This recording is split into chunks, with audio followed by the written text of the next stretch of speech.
चलिए आज हम देखते हैं हिंदी व्याकरण में सर्वनाम के बारे में। ठीक है, तो सबसे पहले सर्वनाम को जानेंगे।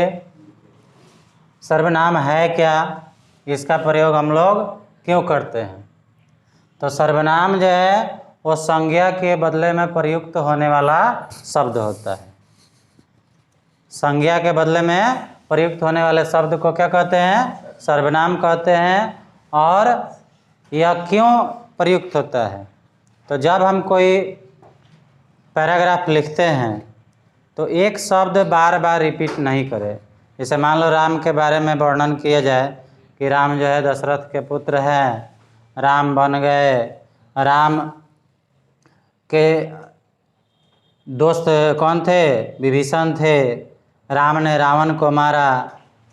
ठीक है, तो बार बार राम राम आ रहा है, उसके पुनरावृत्ति को, इसको क्या कहते हैं, बार बार आने को क्या कहते हैं, पुनरावृत्ति। यानी एक ही शब्द बार बार आ रहा है, तो एक ही शब्द बार बार नहीं आए, इसके लिए हम इस शब्द का प्रयोग करते हैं, जिसको क्या कहते हैं, सर्वनाम कहते हैं। यानी यह आकर संज्ञा के पुनरावृत्ति को क्या कर देता है, खत्म कर देता है।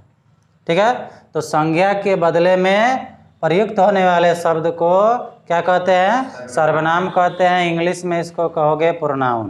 क्या कहोगे, प्रोनाउन। लेकिन हिंदी व्याकरण है इसलिए इसको हम क्या कहेंगे, सर्वनाम कहेंगे। जैसे मैं, वह, तुम, हम लोग, वे लोग, आप लोग। अब इसमें भी एक वचन बहुवचन होगा, सिंगुलर प्लुरल, तो उसका भी हम लोग आगे चल के अध्ययन करेंगे। अभी शुरुआत है। इसके भेद जो है वो हिंदी व्याकरण के अनुसार 6 भेद है। ठीक है, हिंदी व्याकरण के अनुसार 6 भेद है। तो ये कौन कौन है, तो पुरुषवाचक सर्वनाम, निश्चयवाचक सर्वनाम, अनिश्चयवाचक सर्वनाम, प्रश्नवाचक सर्वनाम, निजवाचक सर्वनाम, संबंधवाचक सर्वनाम। ठीक है, इसका अलग अलग काम है। सर्वनाम का वाक्य में अलग अलग काम होता है, उस आधार पर इसका नाम दे दिया गया। अब जो पुरुषवाचक यानी किसी स्त्री या पुरुष को क्या करेगा, इंगित करेगा, डिनोट करेगा, दर्शाएगा, तो उसको क्या कहेंगे, पुरुषवाचक सर्वनाम कहेंगे। ठीक है, पुरुष या स्त्री या इसको व्यक्तिवाचक सर्वनाम भी कहते हैं। ठीक है, अब पुरुष का मतलब ये मत समझ लेना है कि केवल पुरुष को ये दर्शाएगा, बल्कि स्त्री और पुरुष दोनों जाति को दर्शाएगा। निश्चयवाचक सर्वनाम जो किसी निश्चित वस्तु को दर्शाएगा। जैसे यह क्या है, कलम है ना, यानी सामने दिखाई दे रहा है, तो निश्चयवाचक सर्वनाम जो है निश्चित वस्तु को दर्शाएगा। अनिश्चयवाचक सर्वनाम जो है अनिश्चित वस्तु को दर्शाएगा। उसके बाद प्रश्नवाचक से क्या होगा, प्रश्न पूछा जाएगा। निजवाचक से क्या होगा, तो अपनी आधिपत्य या अधिकार का बोध कराएगा। संबंधवाचक सर्वनाम क्या दर्शाएगा, तो एक दूसरे का संबंध जोड़ेगा। ठीक है, एक शब्द से दूसरे शब्द को जोड़ेगा कि वह किस तरह से रिलेटेड है। तो आगे चल के एक एक हम लोग इसका भेद पढ़ेंगे। तो सर्वनाम को यहाँ तक हम लोग समझ लिए। सर्वनाम में पुरुषवाचक सर्वनाम या इसी को व्यक्तिवाचक सर्वनाम कहते हैं। तो जो शब्द किसी स्त्री या पुरुष जाति के बदले में आए, प्रयुक्त हो, उसको क्या कहेंगे, पुरुषवाचक सर्वनाम या व्यक्तिवाचक सर्वनाम। जैसे कहते हैं ना कि मैं खाता हूँ, वह टहलता है ना, आप लोग खेलते हैं, तो ये सब क्या है, पुरुष के लिए आता है। तो पुरुषवाचक सर्वनाम में क्या है जी, तो मैं, तुम, वह इत्यादि। उसके बाद है पुरुषवाचक सर्वनाम का 3 भेद हो जाता है। कितना भेद हो जाता है, 3। कौन कौन, प्रथम पुरुष, मध्यम पुरुष, अन्य पुरुष।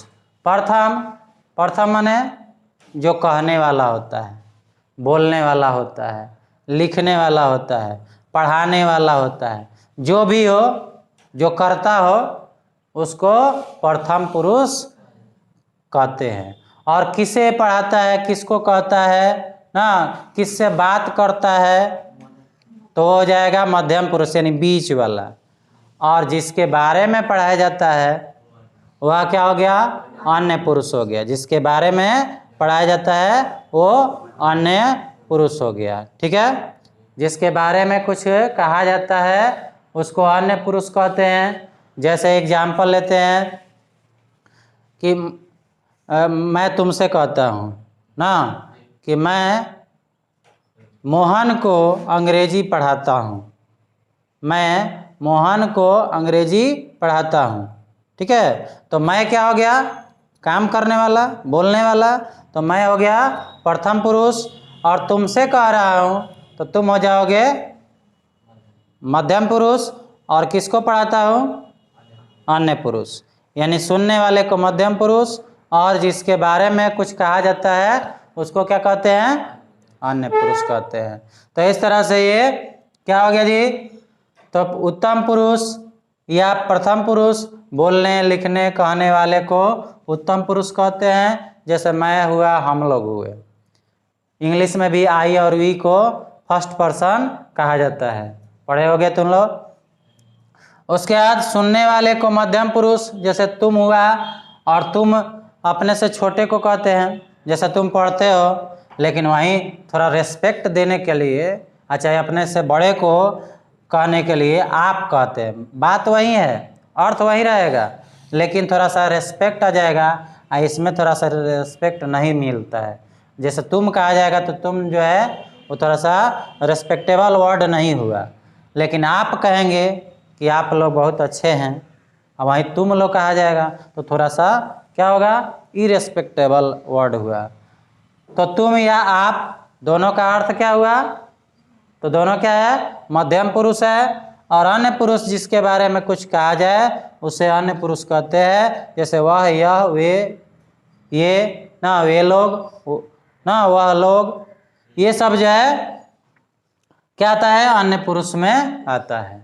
ठीक है, तो इतना आपको क्या हुआ, तो सर्वनाम के बारे में इतना बताया गया। अब एक एक करके अन्य भेद के बारे में भी आगे हम लोग पढ़ेंगे। वीडियो को पॉज कर दो जी।